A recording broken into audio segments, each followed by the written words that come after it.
And so when we first moved here, I spent many nights crying to Patrick that I thought we had made a terrible mistake, that I didn't think that this was going to feel like home ever. But at the same time, I was having to convince my kids. Like, I kept saying, just give it a year, guys. It'll be fine. So I'm telling them this while meanwhile I'm sobbing in my room each night. And then one night my daughter did come to me. She saw me upset and she said, Mommy, you said to just give it a year. And thank God we've given it a year. We haven't even been here a year yet, but it definitely is starting to feel more like home and we're finding our footing. Welcome to Our Family Invests, the podcast where successful couples come together to share their inspiring stories of balancing family, life, and business. We're Mike and Caroline Neubauer, husband and wife entrepreneurs striving to live our best lives with our family at the center. This podcast celebrates the couples who inspire us, invest in each other, and raise those around them to the next level. Join us as we explore their challenges and victories. Let's learn, share, and grow together. Today, we are excited to introduce Patrick and Kelsea Cozadd, a dynamic couple whose story is as bold as it is inspiring. They've built thriving businesses, excelled in real estate, and just when life seemed perfectly balanced, they decided to flip the script. From designing their dream home to embarking on an ambitious farming adventure, Patrick and Kelsea are proof that the courage to chase new dreams can lead to incredible growth. Let's dive into their journey of reinvention, the challenges they've faced, and the lessons they've learned about taking risks, embracing change, and building a life that's truly their own. All right, that's a pretty cheerful intro, I know.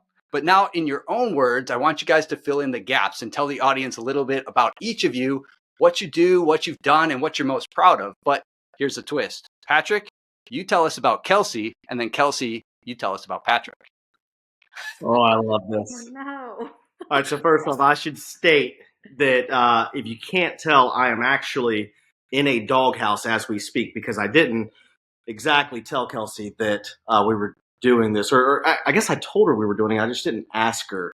Oh, I was very much told, but I'm happy to be here. Yeah, so as we were embarking on this journey, I think like the biggest thing that kind of comes to mind is like I don't do a lot of TikTok, but Kelsea does. And I guess there was a particular TikToker that was very big into like homesteading and like they grew everything and they like made all the sourdough bread and I don't remember the name of it. But as we were kind of starting to go through some of this stuff, then Kelsea got a little bit, I guess, frustrated with me about perhaps what she was thinking my expectations were. And so she came and told me very, very directly that she was not going to be so-and-so. To which I replied, who is so-and-so? And then she proceeded to inform me and show me the videos. And I was like, okay, that's cool. But yeah, you don't have to be that person. Like, we're just going to kind of do our thing. Fast forward a couple of months and I bring home some little baby chicks from the Tractor Supply, which she falls in love with. And then we start talking about getting some mini Scottish Highland cows and she falls in love with them. And next thing I know, she starts to bake sourdough bread, which she was emphatic that she was not going to do.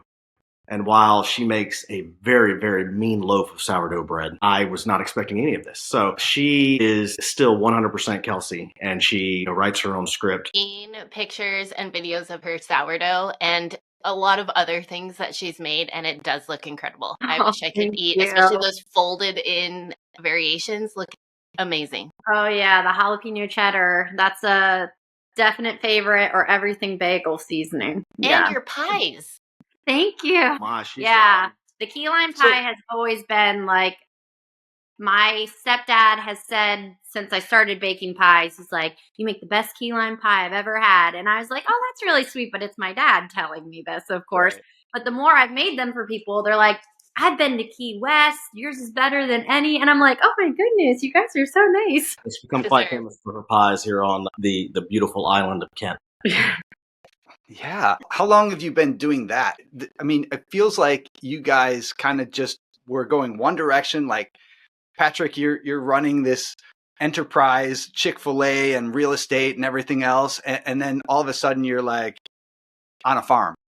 I feel like we started building the house and you've got more land than we've ever had in our lives, like either one of us. And we're just looking around like, well, now what do we do with it? What potential does this have? for us and for our family. And ultimately, I think we were just like, okay, well, let's start with chickens. That seems like a farm thing.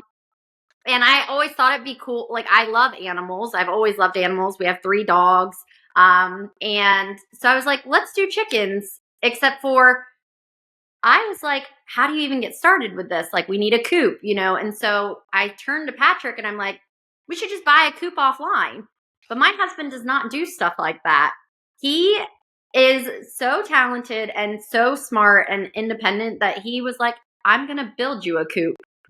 And it did take him a very long time. And I probably could have gotten one way quicker online. But it is an amazing chicken coop. He's since built 2 more. We have 3 coops total now, 40 chickens. And the way he did it's innovative. I mean, they're able to be picked up with his tractor and move them to get fresh grass. I mean, there's nothing this man can't do. It's great. I've seen some of the photos and videos online. They look amazing. I mean, I totally would have thought you bought them too, right? Like, yeah, we now have goats. They are myotonic fainting goats. If you've ever seen a fainting goat, it's super fun. My kids love it because if they get excited or startled, they will literally, their joints lock up and they'll just fall over on their side. Blood vessels constrict, and so they just... does that affect their health at all? No. They say it doesn't. They say it does not harm them at all. Watching it, you might question that. So Bodacious is our only male goat that we have, and it happens to him when he goes up to get dinner every night. And sometimes he'll be like stepping up into it's like he like does like a little jump, but he's got little short legs and he's kind of fat. And so as he does it, he doesn't always get his back legs up. And he just kind of like kicks the little tin, pan there that's holding the mineral salts and everything. And he just falls over. Yeah. It's so crazy. So yeah, he built a whole little jungle gym for them to climb on and their shelter. I mean, I knew he could like hang stuff on the wall, but I just never thought like he would be building stuff like this. So it's really impressive. Life has brought it out. I really couldn't hang stuff on a wall. Oh yeah, he used to have these little things, so he didn't have to hang stuff on the wall that you would just stick in and turn, and then they get hooked. Mm-hmm. That was him. So to go from that to what he's doing now is pretty impressive. I'm not a very handy person, which is why I'm also like really stubborn. And my mom always said there's a really thin line between genius and stupid, and I woke up on different sides of the line occasionally. So when it came time for the coop, then my whole initiative was to force myself. I downloaded plans off of Etsy, of all things, and so I wanted to just force myself to figure it out, because if I was going to live on a farm, I couldn't really call somebody to change my light bulb. So, well, clearly you're doing that. So, like, pivoting back a little bit, what would you say about Patrick in 30 seconds? Yeah, I mean, the first thing that always comes to mind is that he's hardworking. He is very intelligent, and if he doesn't know something, he will learn it. I feel like he's the type of person that has drive for knowledge. He wants to understand the world and everything about it, and he won't stop until he completely gets it. He's an amazing father. He is super involved with our kids. He will pick them up, drop them off, hang out with them, play with them, while also maintaining businesses and helping out at the farm. I mean, there's just nothing he won't do for our family, which is just, I think, one of my favorite qualities about him is he is just so hardworking. Patrick, have you always been that way, or who were you before you met Kelsea? Yeah, I mean, I think I've kind of always been that way. I've always just kind of been too stupid to know that I wasn't supposed to do something, and so I just keep doing it until I am not able to do it. So, with Chick-fil-A, so I started with Chick-fil-A. It was my first job. I started when I was 16. I got a speeding ticket and needed a job, and so with that, had the benefit of one of the owners of my franchise was a guy that was like 24 years old. Wow. And so it initially just kind of struck me like, man, how in the world does this guy have a fast food franchise? So I got to learning about the way that Chick-fil-A does their franchising, and really stuck with me. I've always wanted to own my own business, but I don't really come from a investing or like a big background of money or anything. My mom's a teacher. My dad worked in a factory. And so I just didn't really know how that was possible. In learning about that, I thought, man, that sounds like it makes a lot of sense. And I love the company. And so I quickly fell in love just with everything about that. And so I just kept pushing and going through the process and doing what I needed to do until I was able to get an opportunity to own a Chick-fil-A restaurant. I love that, but I'm also I'm ADD, so I get easily distracted. Yeah. I mean, fortunately, we've known each other for a couple of years now. And I mean, every time that we see each other, it's definitely an adventure. And I can subscribe to the fact that you are probably the most ADD person that I've ever met. Yes. More so than me and even my son. So, Oh yeah. Congratulations, Patrick. That is accurate. Do I get a trophy for that? I'll send you one. Virtual trophy. All Everyone right, gets yes. a trophy. I wanted to say our family invests trophy for the most ADD person in our network. That's I right. like it. I like it. Okay, so Kelsea, obviously before sourdough and farming and henning, and what were you doing before you met Patrick? Are you kind of the same person, or have you evolved? So I guess not a lot of people know this, but I met Patrick when I was really young. So I was 18 years old and I had just graduated high school and I was going to school for journalism. I wanted to be a news anchor. I thought that would be a really awesome job. I like speaking and I like talking to people. So that was ultimately my goal. With meeting Patrick, we fell in love very quick. And Patrick proposed very quick. After only 3 months of knowing each other, he popped the question. Wow. And he had a son from a previous marriage that I fell in love with and who took me on to be his mom. And I think I fell into the role of motherhood pretty quickly, which was something that was shocking to me because I never really thought that I would be a mom, or like it just was not one of those things on my mind. We have now gone on to have 2 other children. Our daughter is 10 and our youngest is 7 and the oldest is 16, which is mind blowing because I met him when he was 2. And I finished out school. I ended up just getting an associate's degree in psychology, oddly enough. And just because I found it interesting. And it was easy to take the classes because it was, interesting topics. And I was working Chipotle and at Ripley's, believe it or not. So I was in school full-time and working 2 full-time jobs when we met. And I am glad I'm not doing that anymore. But I wouldn't say that my life's gotten any less crazy or busy. You're working 5 full-time jobs now. Yes, exactly. So, love it. Okay, so when you guys met, because you did meet really young, were you looking for someone? Were you at work? I was at work at Ripley's. He walked in and he was wearing an Orioles shirt and I commented that the season was going terribly. And he was like, yeah, I'm actually going to the game. And to me, that was mind blowing because if I was going to a game, I would not be 2 hours away. Going to a game was like an all day thing for me because it seemed far away.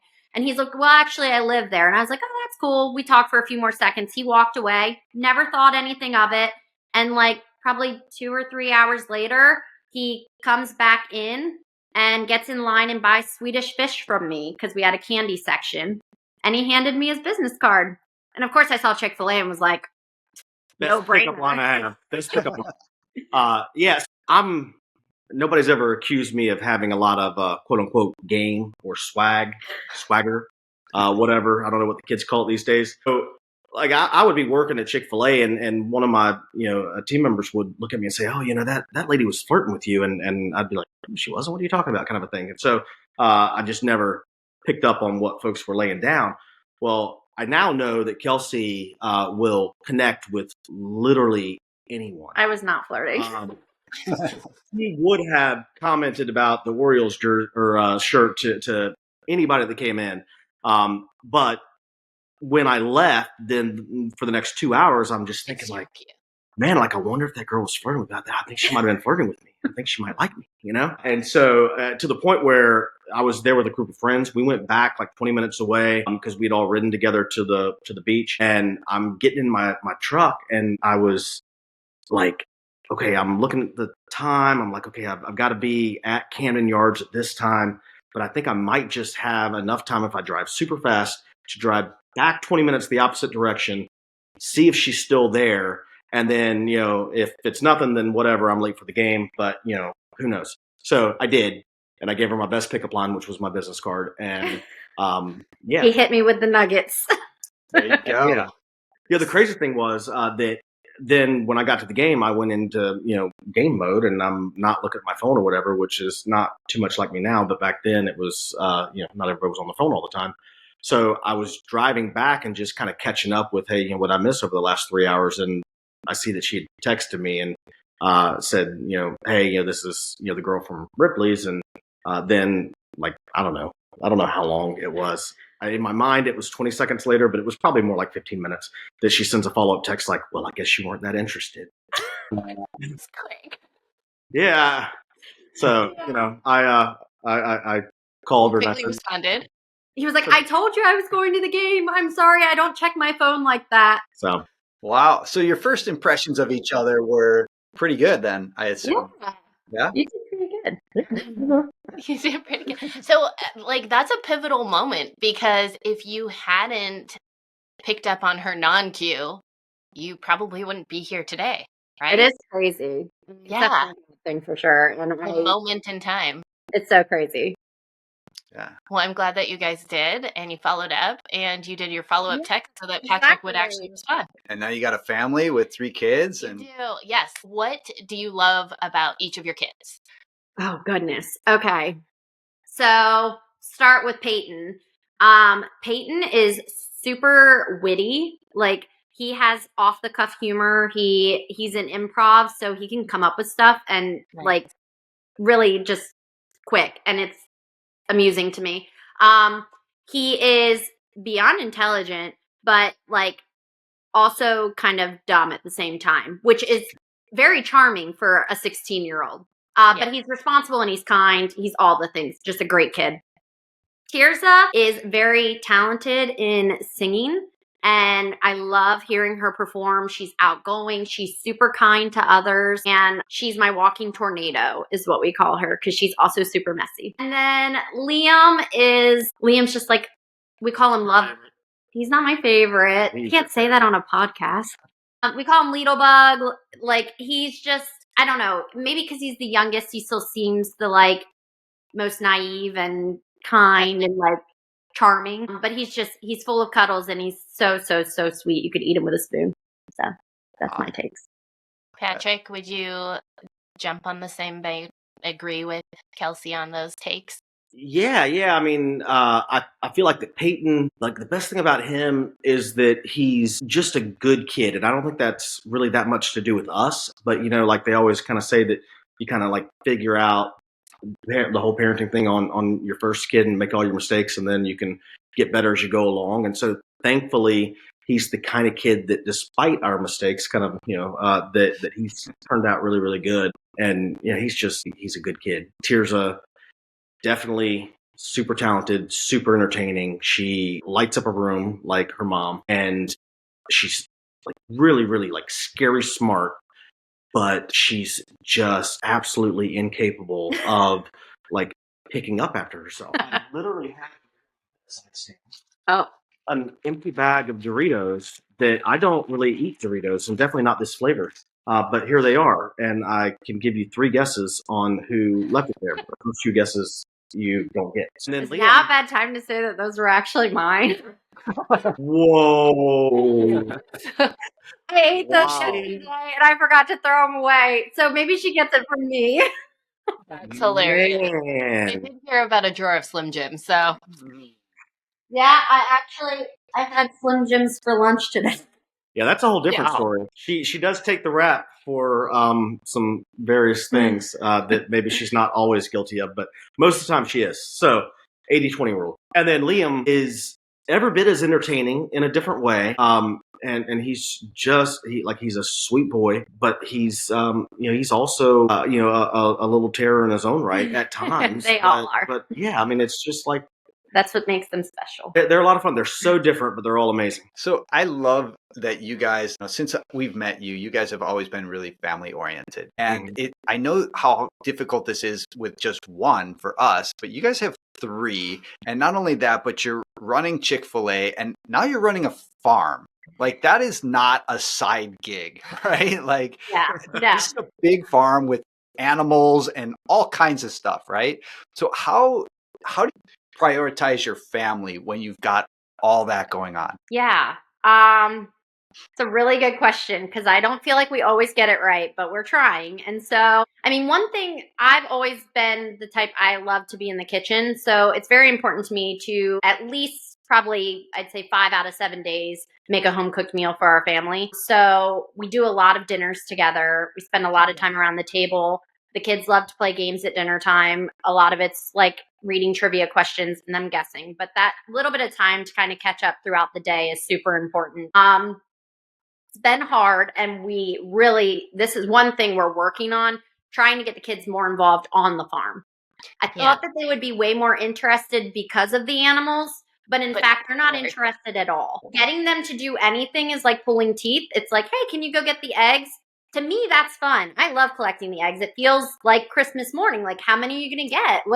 What color are they going to be, etc. They don't care. Do I have to? It's cold outside, So trying to get them more involved, that's been the hard part. And then as far as just balancing, I feel like Patrick and I've always thought we make like a really good tag team. We may not always get to do everything together, which I would love, but one person will handle something and the other person will handle the other thing that needs to be taken care of. And by doing that, I feel like it doesn't overwhelm one person. So like, I'll clean up the inside of the house while he works on, feeding the animals or whatever that needs to be happening. He'll take the kids to this and then later I'll take them to this, So I think that's been really helpful that we can work together to take on some of the workload.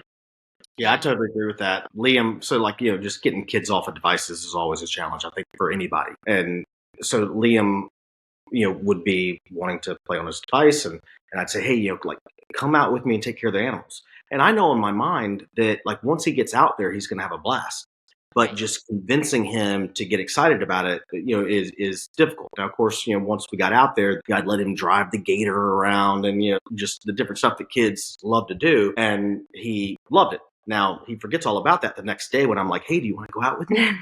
And then he's like, no, and so then you have to go through the whole process over again. But that's just kind of, I think, the nature of life, And farm life is definitely easier in the warm weather than it is in the snow that we just had last week. Yeah. When I tell you we were not prepared, snow changed everything. Like collecting eggs, you got to get them before they freeze. Everybody's water is freezing every 2 seconds. The goats are going through hay as if it's their last meal on earth and there's not more in the barn. It's just, and then it's cold and you're freezing the entire time you're out there. It is not fun.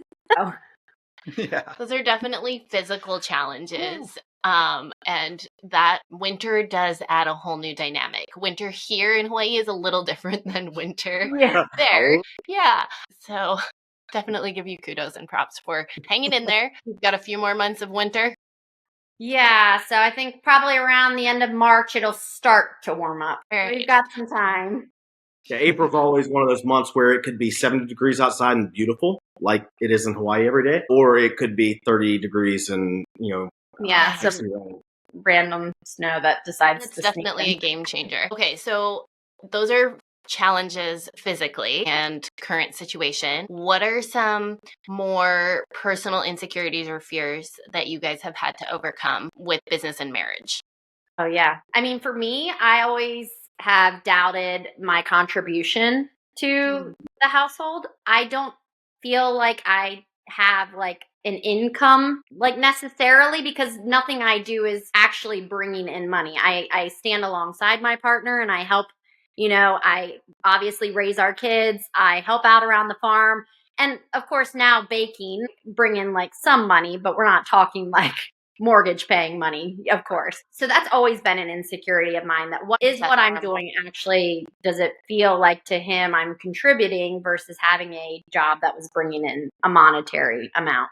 So that's a huge insecurity for me. And I feel like Patrick does a good job of trying to tell me hey, you're doing an amazing job.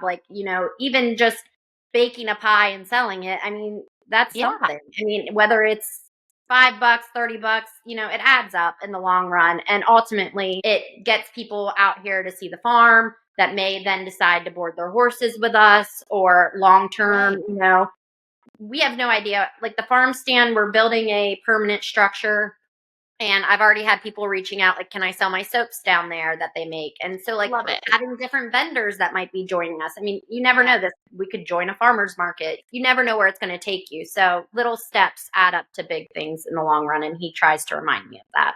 Absolutely. There is, I'm sure you've heard of what a mom would get paid, and that's not having a farm. That's just motherhood and household, right? So I definitely think not everything should be monetarily based to be considered contribution. And also, that's how a lot of teams work.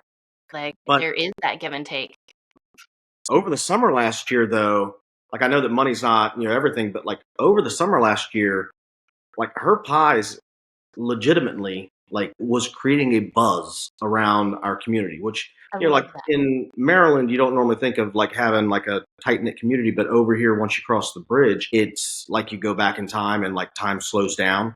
It's super weird. Like people talk to you, they smile at you, they look at you. It's like crazy. And people that I don't know I've met them and then they're like, oh yeah, I know who you are. Your wife is the pie lady. Yes. And so like all joking aside, when we were in the summertime and people were having, crab feasts and different things going on, like she was bringing in a pretty way more money than I was bringing in when I first started investing in real estate. So that's not to be discounted. But the other thing, and one of the things that's always stood out to me is that there's a lot of stuff that I'm good at, but there's a lot of stuff I'm really, really not good at.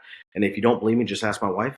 One of the things is trying to just, I guess, bring some magic to different things, within the family. I've always been really good at just getting stuff done and making sure that the kids don't die, right? They will be fed. It may be potato chips, but they will have food.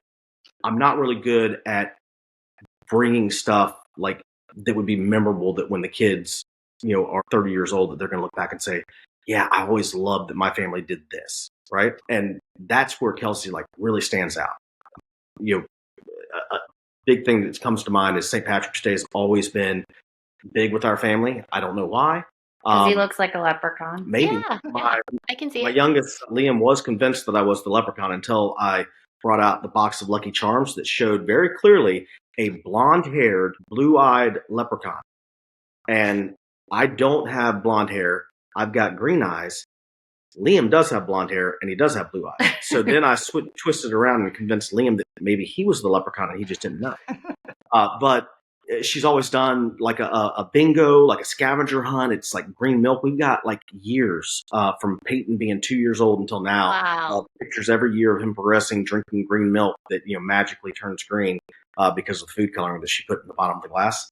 And so that's the type of stuff that just brings it makes life memorable. And I had the chance to speak with Brandon a while back, and he was kind of talking about him and Heather and these types of things. And he mentioned having these memorable moments, that is the currency that I don't have access to that currency at all. I'm not able to make a moment memorable, and she is. And that's something that is huge. You can't put a price on.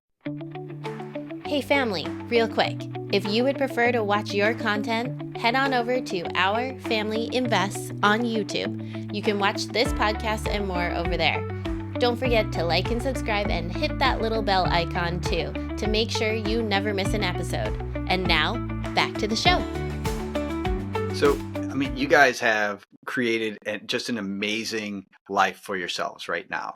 Right, you're successful business owners. You've got this amazing farm. You got one of the most incredible houses that's on Instagram, I think, and everything is perfect, right? But has there ever been a time when you guys just were so overwhelmed that you felt like just throwing in the towel, either with your business or with your marriage or with your dream? This morning, 30 degrees. Yeah, 100%. Without a doubt. It has not always been easy. And our marriage has definitely hit rock bottom at times. And we've had to look at each other and say, do we want this? Is this worth fighting for? And,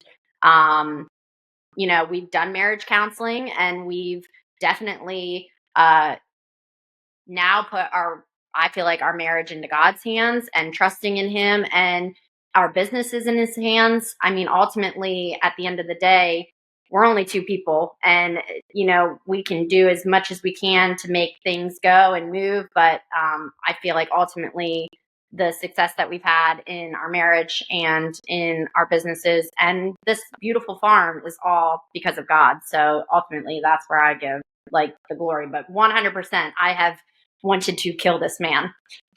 When we first moved here, it was funny because, this is our dream home and it's a gorgeous home, but it is such a different life than where we were living before. I could drive 2 seconds to the grocery store when I forgot an ingredient for dinner. That's not an option anymore. Or, 25-minute round trip. Yeah, it's like pretty long haul for us. And with kids, you know how that goes. Yeah. And so we also, some of our closest friends are still across the bridge, and the bridge seems like such a huge divider. If you ever come here and you drive over the bridge, everyone says like it separates two worlds basically. And that's how it feels. And so when we first moved here, I spent many nights crying to Patrick that I thought we had made a terrible mistake, that I didn't think that this was going to feel like home ever. But at the same time, I was having to convince my kids. Like I kept saying, just give it a year, guys. It'll be fine. So I'm telling them this while meanwhile I'm sobbing in my room each night. And then one night my daughter did come to me. She saw me upset and she said, Mommy, you said to just give it a year. And thank God we've given it a year. We haven't even been here a year yet, but it definitely is starting to feel more like home, and we're finding our footing. And yeah, her favorite song off of Taylor Swift's most recent album was I Hate It Here over the summer. Oh, yeah, over the summer. I was playing that song on the speaker in the house. It literally says, I hate it here, so I will go to secret gardens in my mind. Because I literally hated it here when we first moved. But now I love it. Well, I'm glad that has changed, and that, our kids often give us humble pie and reteach us the lessons we're trying to teach them, which is humbling and also really exciting at the same time. Yeah. It's hard though when you build such a beautiful home and you have lands that people, things that people obviously desire and crave. And, everyone was so happy for us. I felt like shameful that I was like so miserable in the first couple months of being almost guilty. That like guilt of like, I should be so happy. This is like what people work their whole lives for. Right. But ultimately, we've definitely, we found things. I was worried I wasn't going to have my footing here and like something I could call my own. The sourdough bread and pies definitely pulled me out of the trenches. Right. Yes, indeed. Just want to come to Maryland. I know. Yeah. It look amazing. Welcome anytime. We've got a room for you. I love it. I mean, the bottom line is we all have things that we aspire to and things like in our mind that we think, okay, if I can just do this, then I will have made it, right? Yeah. And the reality is, just like, that you see the dog trying to chase the car or catching a tiger by the tail, like sometimes when you get it, you just kind of don't know what to do with it. I think it was really difficult on her end from the mental side and for me too. I think that when it comes to marriage, being open and honest with each other about how you're feeling, being accepting of the other person about maybe how they're feeling. I mean, I know at times like it kind of hurt, you work your whole life to be able to give, your wife, her dream home. And then, you hear her going through struggles with it. And it's like, that kind of hurts. But at the same time, we all have to give each other space to feel what we're feeling and work through it. Marriage counseling is phenomenal for anyone, even if you're not, maybe in trouble. That's something that us going through that for years and years and years before taking this project on really enabled us to work through stuff. Even including me committing to going on a podcast that I didn't really ask her about. Yeah, we might need to go to counseling for this. Yeah. Stretching. You're stretching in all areas. Yes, exactly. Hey, I have never said yes to something and then felt like I regretted it when it comes to stuff like this. Anything where you're around other people, it's an opportunity to grow. And I think it's for anybody who hasn't signed up to do the podcast, if you're interested, I think you should, because it'll push you. And I'm learning things about myself, even in this conversation, and learning things about my spouse. And I think that's a wonderful thing anytime we can learn. So thank you, which is the purpose of this. So, and I think like just even going through this process as a couple together, it's new for us too. And it is a stretch. I'm but sure it does keep you asking like, what is the overall? And do we want the same goal at the end of the day, even if it's different paths together? So I'm excited to dive deeper into this with you guys. And talking back to reaching what your dream home, where you thought life would be, where it actually maybe didn't emotionally, financially, was that your definition of success? Has that changed? Where are you both at? Do you talk about where you want to be? What is success for you guys? I would say, I think in a lot of ways, we feel success as a couple as far as just where we've gotten in life. And I mean, I know we both have always wanted land, and we've always wanted, obviously, a dream home, and to have multiple ways of income in case anything were to ever go awry with anything. For me, I think I put my metrics of success on the happiness in my marriage and the happiness that I see in my children over the money stuff, because that's what Patrick focuses on. So for me, as far as happiness and success, I would say I think our marriage is the strongest it's ever been, which is incredible. If I were to look back, I'd be like, man, how did we ever get to this point? But I feel like we have learned to communicate a lot better than we ever have by going through a lot of this stuff. So definitely think that we've reached success in our marriage. And then as far as my kids, I just want to see them take on the responsibilities of this new farm and find their purpose in it too. I know for me, I didn't want to be that girl making sourdough. So I don't want to put any expectations on my children to love the farm like we do, but I'm hoping that this is their home too. And I want them to feel like the joys that I found now from finding my purpose here, that they'll find that too. Yeah, you guys are a really good team. And I think that does just attribute back to everyone has different strengths and weaknesses. And if you can figure those out and communicate about those and be committed to seeing it through, and overall the benefit is for your family, right? Like, you don't want to do this alone. This is why you guys are together. And so and that's a growing process. Absolutely. Yeah. Okay, so let's move to something a little more lighter. But what is the quirkiest habit you have about Patrick, Kelsey? Key habits. Oh man. Wait, that she has, or the quirkiest habit that I have? That she sees in you. Well, if you didn't notice, he likes to ramble.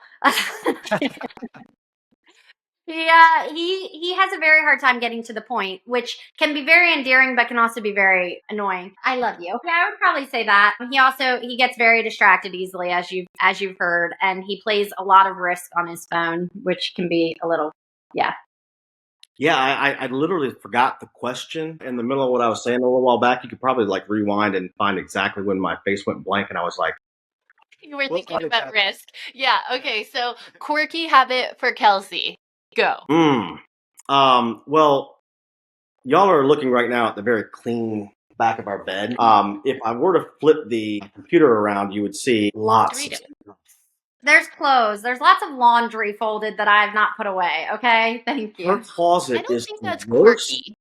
And so I thought that I was going to fix it by getting her an obnoxiously large closet when we built this house. My closet's clean right now. It is clean right now. I just cleaned it. Well done. Oh, see? Awesome. I love it. So I don't know if that's quirky or not, but I think that both of us are streaky in our own way. Like, we get on different like things and we'll go hard at it until we don't.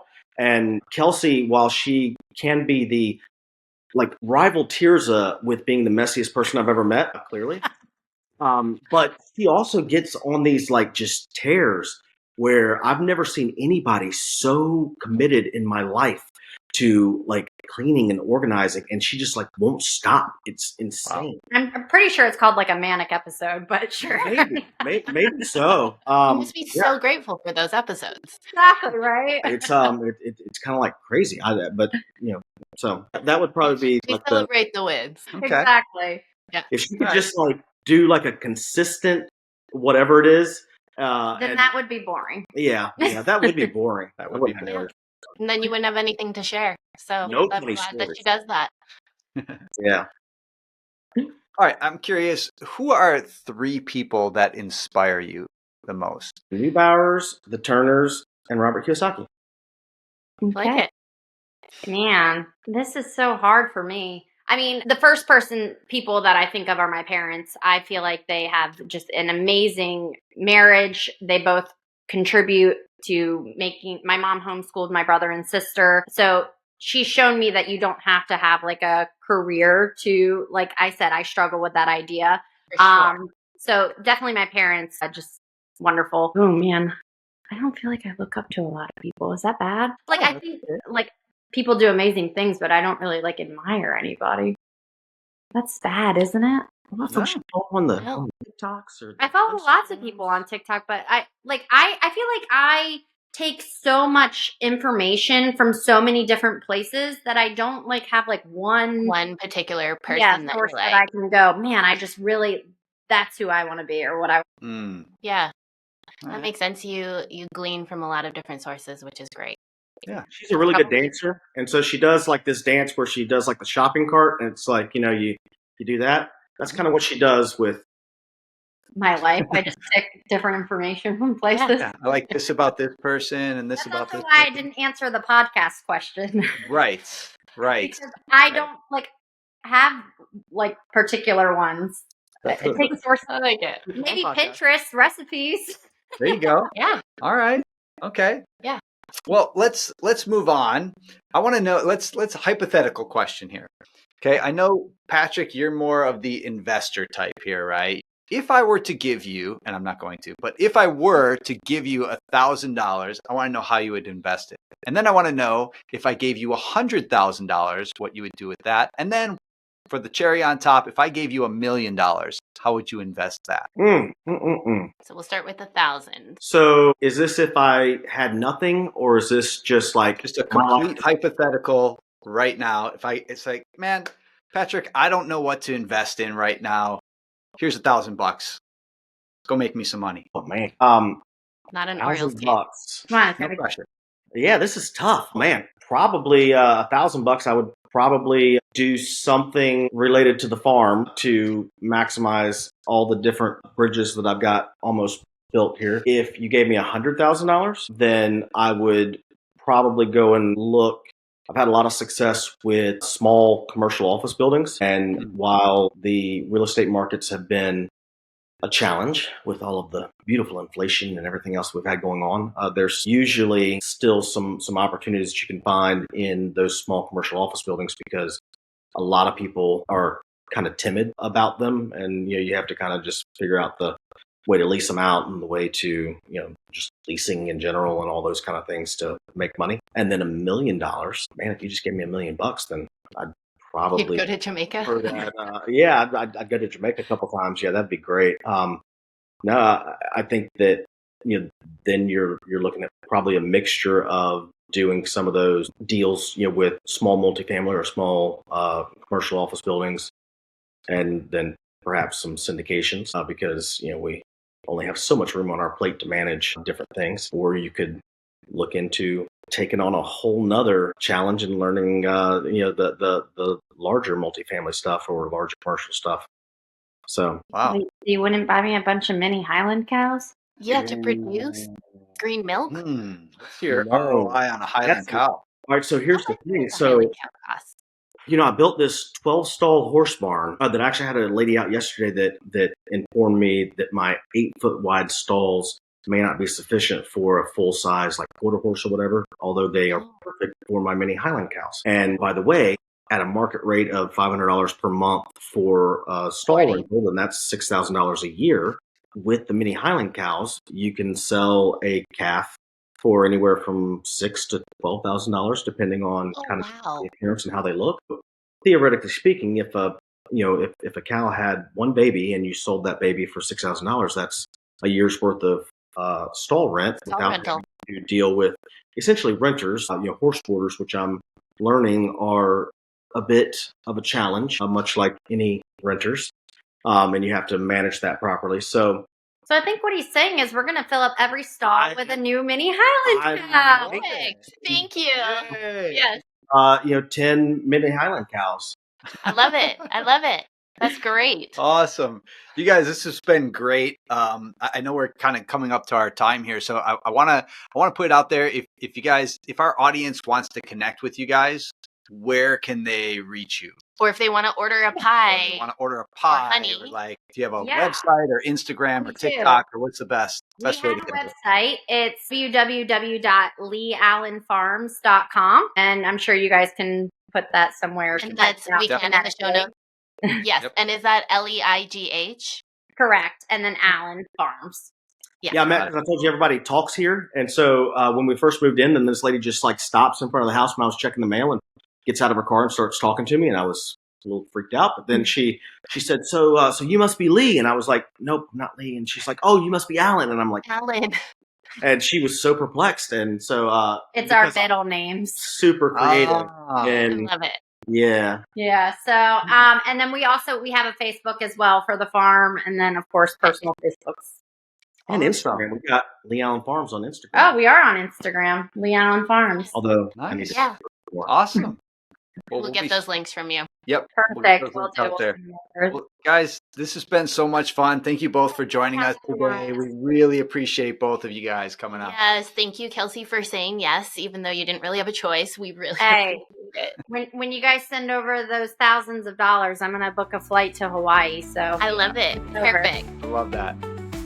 Thank you guys so much. We love it. Thanks for being part of the family today. If you want to see more of our journey through our personal life, businesses, and adventures, give us a follow on Instagram at Our Family Invests.